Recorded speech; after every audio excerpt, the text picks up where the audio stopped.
10월 셋째 주 우리 지역 주요 이슈들 김삼원 기자와 함께 정리해 봅니다. 김삼원 기자 나와 계십니다. 안녕하세요. 네, 안녕하십니까. 네.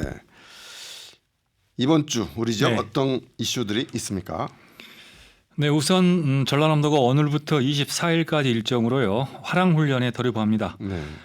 전시를 가정해서 진행되는 훈련인데요. 네.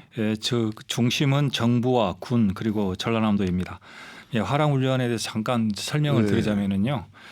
시도 단위 그러니까 시군이 아니라 시도 단위로 네. 이루어지는 훈련이고요. 광역단체 예. 네. 경년 즉 2년에 한 번씩 치러지고요. 훈련 1일하고 2일차에는 대테러하고 국지도발 대응 연습을 하게 됩니다. 그리고 3일차부터는 전시 전환과 전면전에 대비한 조치 절차 숙달이고요. 훈련 4일차에는 통합 피해 복구 그리고 중요시설 방어, 사이버 공격 등에 대한 상황 조치 훈련을 실시합니다. 을지 훈련의 경우에는 네. 매년 하거든요. 그렇죠. 매년 하는데 그것도 이제 시군도 함께 참여를 하고요. 단위로 하는데 다 같이 하는 거죠. 예. 네, 이번에는 이제 광역 자치단체 위주로 하게 됩니다. 네. 그리고 이제 방금 말씀드린 그런 훈련을 한 다음에 정부와 군이 이제 평가를 해서 부족한 부분은 이제 보완하는 훈련입니다. 이런 거 보면 아직 네. 우리가 분단 국가라는 게 좀 느껴지는 거고요. 그리고 이번 주에 드디어 여수 진남관이 복원이 되죠? 네, 그렇습니다. 해체 복원 공사가 시작된 지 12년 만인데요. 네. 김영록 지사하고 허민 국가유산청장 등이 참석하는 가운데서 내일 해체 복원 기념식을 갖게 됩니다. 네. 네. 좀 오래 걸렸어요. 왜 12년이나 걸리게 된 거죠? 좀 길죠. 이게 네. 10년도 아니고 12년이나 네. 걸렸는데 그게 규모가 큰 그리고 또 그렇게 오랜 역사를 가진 기념 건물이 아닌데도 12년이나 걸렸는데 규모가 크지 않잖아요. 예. 이제 진남관 해체 복원공사가 이제 시작된 것이 지난 2013년이었습니다. 네. 195억 원의 예산을 들여서 이제 전면 해체 보수를 하자라고 네. 시작이 됐는데 이제 보수 자재 이제 네. 그 대들보랄지 네. 이런 부분의 자재를 보완하는 문제 네. 이런 것도 있고요. 그 다음에 이제 하다 보니 여기에 그 전에 또 뭐가 있을 수도 있겠다라고 네. 해서 추가로 발굴을 하는 그래요? 부분이 있었습니다. 네, 그렇기 때문에 조금 시간이 오래 걸렸고요. 진남관을 이제 참고로 1963년에 보물 제324호로 지명이 됐다가 2001년에 국보 304호로 승격이 됐습니다. 네. 그러니까 보물 위에가 이제 국보인데 네, 그렇죠. 예, 시간이 갈수록 이제 처음에는 보물로 지정이 됐다가 중요도가 이제 높아진 거죠. 역사가 이제 시간이 흐르거나 학술적으로 연구를 했는데 가치가 더 있다 그러면 이제 이제 국보로 이제 승격이 되는 거죠. 정면 15칸, 측면 5칸, 건물 면적은 240평으로 현재 존재하는 우리나라의 지방 관하 건물로는 최대인 단층 목조 건물입니다. 네. 진남관은 1999년 선조 32년 즉 그 임질왜란이 끝나고 1년 뒤에 네. 삼도 수군 통제사였던 이시연이 정유재단으로 불타 없어진 진해루 자리에 이제 객사 전라자수형 객사 그러니까 요즘 말로 하면은 호텔 그렇죠. 그러니까 뭐 뉴스 호스텔이랄지 손님들 묵는 방 그렇죠. 같은 거죠. 내외빈이 이게 외빈이 묵는 그 객사 형식으로 건립을 했습니다. 그런데 이제 숙종 때 다시 조선 숙종 때 다시 불에 타 없어졌고요. 2년 후에 이제 1798년에 당시 전라자수사였다는 이재면이 다시 건립을 했습니다. 네. 그런데 여기서 이제 주목을 해야 될 게 네. 1599년 선조 32년에 이제 임질환이 끝나고 1년 뒤에 이제 객사로 건립을 했다고 했는데요. 그 의도를 지금 현재 대비를 해보면 그렇게 썩 유쾌한 객사가 아니죠. 그러니까 그렇다면은 왜 거기는 예전에 임진왜란 때 군을 통제하던 곳인데 그렇죠. 예, 예. 예, 통제하던 곳이고 그러니까 한마디로 말해서 가렴주구나 간섭을 하기 위해서 이순신 장군 같은 경우에는 공신 책봉을 할 때 네. 선조의 몽진에 수행했던 궁녀들보다도 못한 그 공신으로 책봉을 받는 그런 상황이었기 때문에 이 객사가 결코 좋은 뜻으로 건립되지 않았을 것이다라는 것이 학계의 정설입니다. 그런 것들을 조금 기록할 수 있으면 좋을 텐데. 예. 예, 예. 그나저나 이제 복원식이 기념식 가지면은요. 네. 이제 여수 시민들조차 그동안 12년 동안은 출입을 못 못했지 않습니까?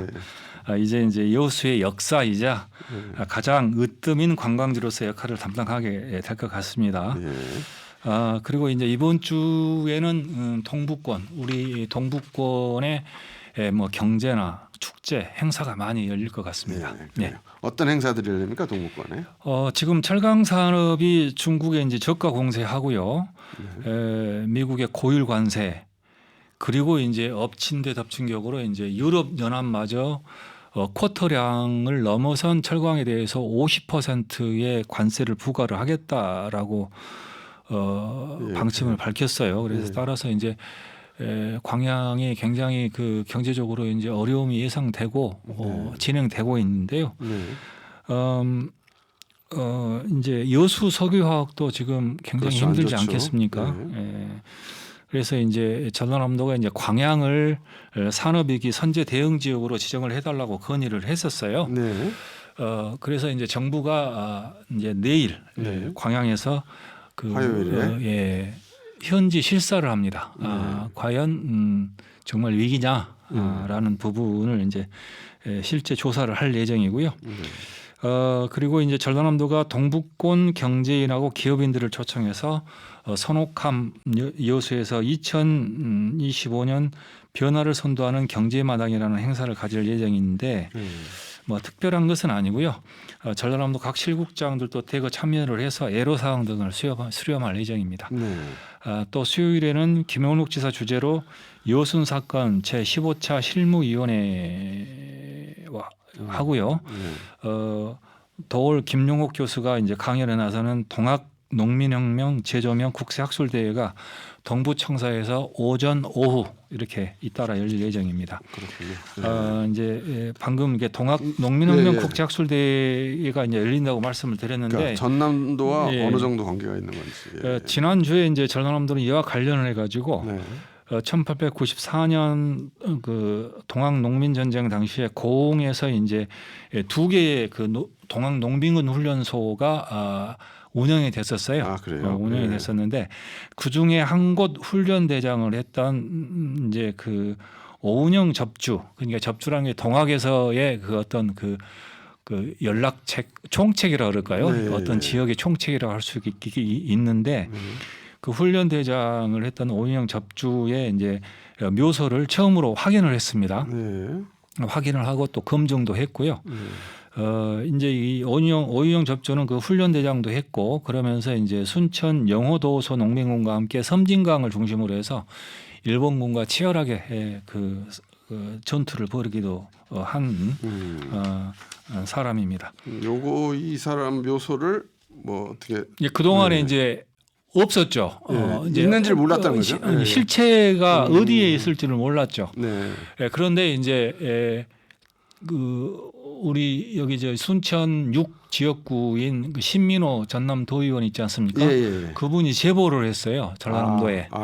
그래서 이제 가서 확인을 해보니까 이름이 달라요. 묘소 이름이.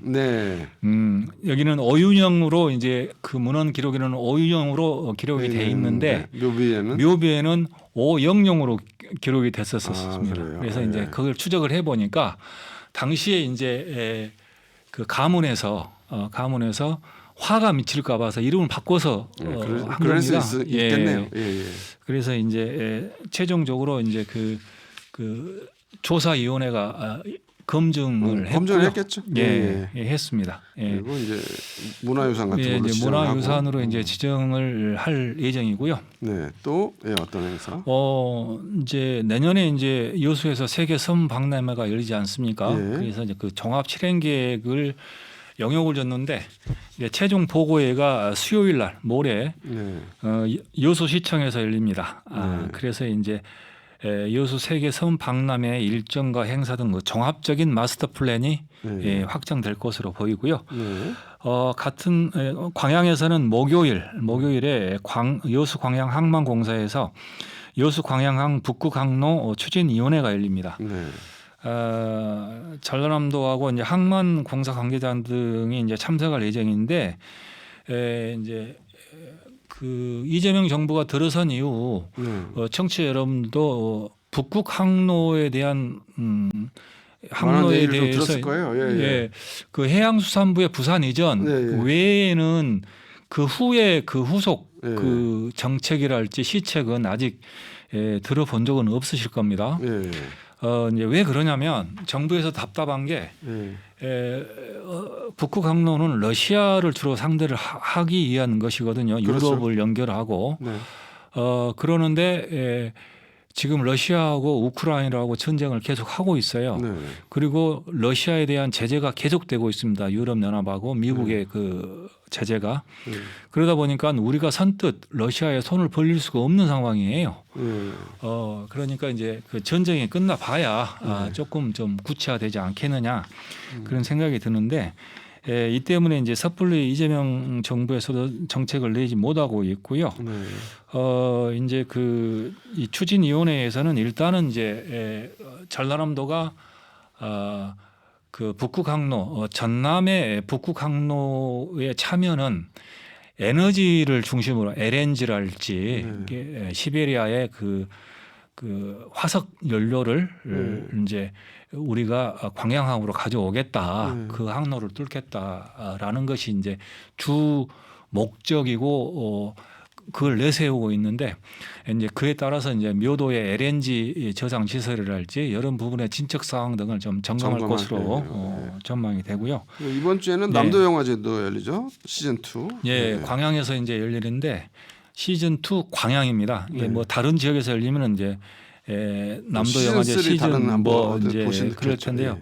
시즌 1은 순천에서 열렸었어요. 이제 광양에서 열리는데 목요일에 개막식이 있습니다. 김영록 지사하고 최수종 집행위원장 광양 시민들이 참석할 예정인데 이제 개막식 사회는 순천 출신인 옥자연 배우가 사회를 맡고요. 개막적으로 정승호 감독의 철들 무렵이라는 영화가 상영됩니다.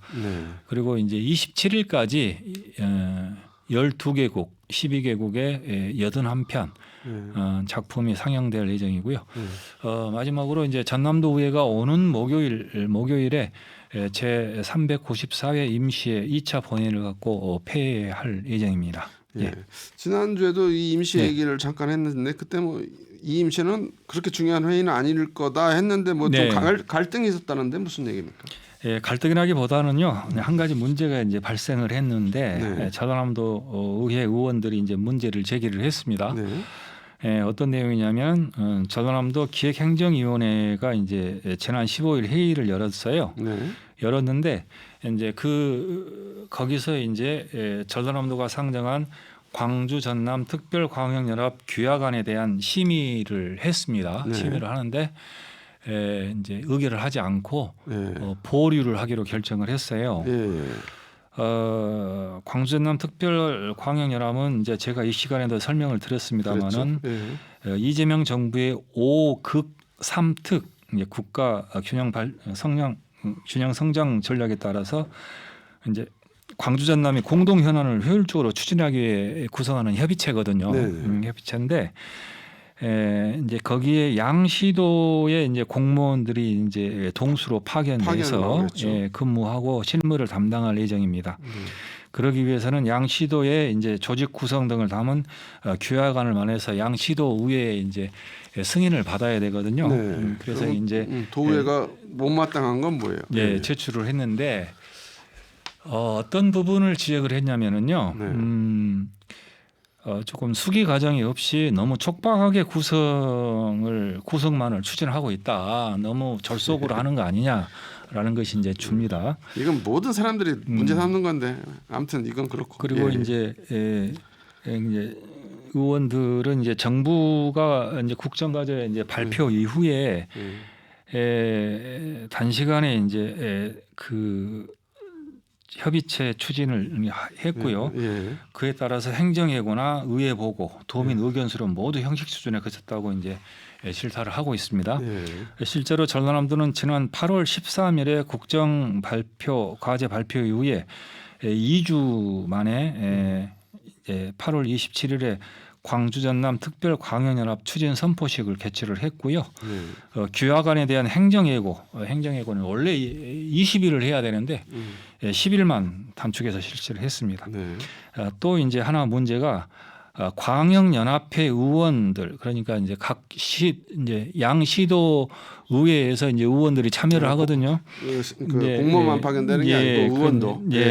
그런데 이제 광주 6명, 전남 6명으로 구성돼서 만약에 이제 이해가 첨예하게 그 엇갈리는 사안에 대해서 투표를 할 경우에 동수가 나와서 부결된다. 동수가 나오면은 결정이 안 된다. 그 표결 교착 상태가 계속 될 수밖에 없다. 그리고 그걸 타개할 만한 장치가 없다라고 이제 지적을 하고 있고요. 그 다음에 이제 가장 이제 뜻으로 이제 그 우려인데요. 예를 들어서 이제 그 가장 첫 사업으로 이제 시도지사가 공언했던 것이 이제 SOC 사업에 주로 집중을 하겠다라는 거였거든요. 그래서 광주 송정역에서 나주 혁신도시까지의 도시철도를 1호 사업으로 추진하겠다라고 이제 했어요.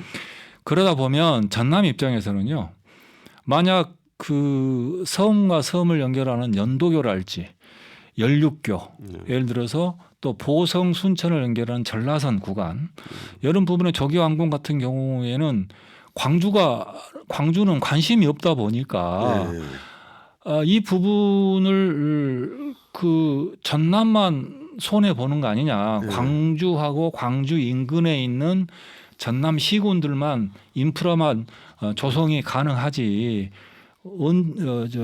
섬이랄지. 그러니까 광주가 신경 안 쓰는 사업들은 안 된다. 그렇죠. 이렇게 되는 거예요. 이제 그런 우려를 나타내고 있는 것이죠. 그러면 이게 단순히 한번 경고하는 것일지 규약안을 통과 안 시키려고 하는 것인지는 어떻게 봐야 돼요? 저는 통과시킬 것으로 봅니다. 봅니다. 왜 그러냐면은 전라남도 의회 의원들의 90%가 민주당 소속이거든요. 그런데 제가 아까 말씀드렸던 것처럼 5국 3특의 체제, 균형 발전의 전략, 이게 이제 이재명 정부의 어떻게 보면 가장 큰 국정 과제거든요. 근데 민주당 정부가 하고 있는데 왜 민주당 의원들이 반대를 하냐라는 것을 이겨낼 수가 없죠. 도의회 의원들이. 그렇기 때문에 그러면 뭐 내년 지방선거 앞두고 자기 좀 알리고 힘 좀 과시하려고 그러는 거예요. 내년 지방선거도 있기 때문에 통과를 시킬 수밖에 없다. 저는 그렇게 생각합니다. 그래서 아까 그 단어를 보류라고 썼거든요. 보류는 이제 보유하고 갖고 있다. 폐기가 아니라 보유하고 갖고 있다. 한마디로 말해서 전라남도가 더 와서 설명을 해라. 이제 이런 것 같고요. 그 다음에 이제 통과시키고 난 다음에 이제 수행하는 과정에서 그 보완점을 조금씩 그 보완해 나가는 미비점을 보완해 나가는 방향으로 가닥을 잡지 않겠냐. 광주는 통과된 생각합니다. 거예요? 광주시 의회는 통과를 시켰습니다. 알겠습니다. 그리고 전라남도 명창환 행정부시사가 퇴임했죠. 이분 이제 선거 그때 한번 말씀하셨는데 여수 시장 선거 나오시려고 그랬죠. 여수 시장 선거 선언은 공식적으로 선언은 하지 않았는데 여수 시장 선거를 출마를 기정사실화했습니다. 물론 정년을 한 게 아니라 그냥 퇴임을 한 거잖아요, 그죠? 그렇죠.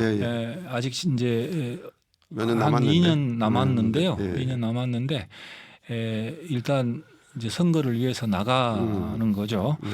이제 여기서 분명히 해야 될 게 뭐냐면 어느 당 공천을 안 받고도 어떻게든 간에 무조건 여수시장 출마를 한다는 것은 아니고 네. 민주당에 입당할 것으로 보이고요. 네. 민주당 경선에 출마를 할 것으로 보입니다. 네. 뭐 가장 유력하기 때문에 이제 물론 이제 대안으로 이제 조국 혁신당도 있겠지만 네. 뭐 이제 조국 전 대표의 출소 이후에 이제 조국 혁신당이 거의 뭐 해체 수준까지 이렇게 떨어진 상태이기 때문에 뭐 굳이 거기까지 가서 저기 저 공천을 요청할 것 같지는 않고요. 민주당 내에서 경쟁할 것으로 보이고 이제 후속 인사는 아직까지 이루어지지 않고 있습니다. 왜 그러냐면 내정은 된 것으로 알고 있습니다. 제가 한번 이제 말씀을 드렸는데 내정은 돼 있어요. 후속 인사가 내정돼 있다. 예, 후속 명창한 후임. 누가 내려올지는 이제 내정은 돼 있는데 그 인사라는 인사권은 행정안전부 장관이 갖고 있거든요. 전남지사랑 협의를 합니다. 그러니까 부지사의 경우에는 그렇죠. 그러니까 이제 행정안전부에서 명단을 한 3명 정도 이렇게 이게 골라라. 2급 이상의 고위공무원들의 그거는 행안부가 관리하죠. 뭐 이제 명단을 여기서 골라라 그러면은 이제 지사가 이제 거기서 예를 주시오라고 하게 되면 이제 그는 협의를 하게 되는 그래서 이제 그것까지 마친 걸로 돼 있는데 인사 날짜는 아직까지 전혀 예측을 할 수가 없습니다. 예를 들어서 지금 행안부 국감이 지금 계속 진행되고 있고요. 그리고 더 큰 문제는 국정자원 그 화재 사건 때문에 행안부 직원들이 지금 부직갱이마저 지금 가가지고 거기에 매달리고 있고요. 저기 그 기재부를 중심이지만 그 고위 공직자들에 대한 사태, 이게 내란 종사 조금 이런 부분도 맞물려 있기 때문에 또 골라내야 되고 이게 하다 보니까 인사가 언제 이루어질지를 전혀 예측하지 못하고 있습니다. 근데 보통 퇴임 전에 후임이 결정이 되나요? 네, 그렇습니다. 아, 그래요? 이제 그 공백을 없애기 위해서 굉장히 그 청와대 이게 죄송합니다. 청와대가 아니고 지금 대통령실에 그 인사검증도 받아야 됩니다. 아, 그래요? 이게 행정부지사가 그냥 되는 게 아니구나. 아닙니다. 그 인사검증도 받아야 되고 상당히 복잡하죠. 그래서 이제 그 어떻게 보면 정권의 어떤 정권의 승인도 받아야 된다는 소리거든요. 근데 이제 대체적으로 이제 그 도지사가 이 사람을 주세요. 지금 행안부에 있는 전남 출신 중에서 이 사람을 주세요 하는 것이 대부분 간행이거든요. 그러면은 특별한 하자가 없는 한 행안부 장관도 데리고 가세요. 그렇게 이제 하고 그러면 이제 대통령실에 이제 인사검증을 하고 되면은 이제 대체적으로 통과되는 게 이제 관행이었거든요. 이제 지금도 그 관행으로 보는 그 관행이 이제 이루어질 것으로 보고 또 지금까지 그렇게 됐어요. 이제 내정이 됐다는 소리는 뭐냐면은 그 절차가 끝났다는 소리거든요. 그런데 임명까지는 아직 그렇죠. 시간이 있다. 이제 행안부 장관이 도장을 찍어줘야 되는데 지금 행안부 상황이 지금 이제 상황이 이러는데 한가하게 인사하고 있냐 이제 그런 비난을 들을까 봐서 아직까지는 못 하고 있는 것 같습니다. 뭐 내정된 분이 누군지는 알고 계신데 아직 말하기는 그러시네요. 제가 그렇죠? 그때 말씀을 드렸는데 우리 청취자 여러분 한번 기억을 한번 상기를 해보시면 누군지는 기억이 나실 겁니다. 그래, 알겠습니다. 오늘 말씀 여기까지 듣겠습니다. 감사합니다. 감사합니다. 네, 지금까지 10월 셋째 주 우리 지역 주요 이슈들 김삼원 기자와 함께 알아봤습니다.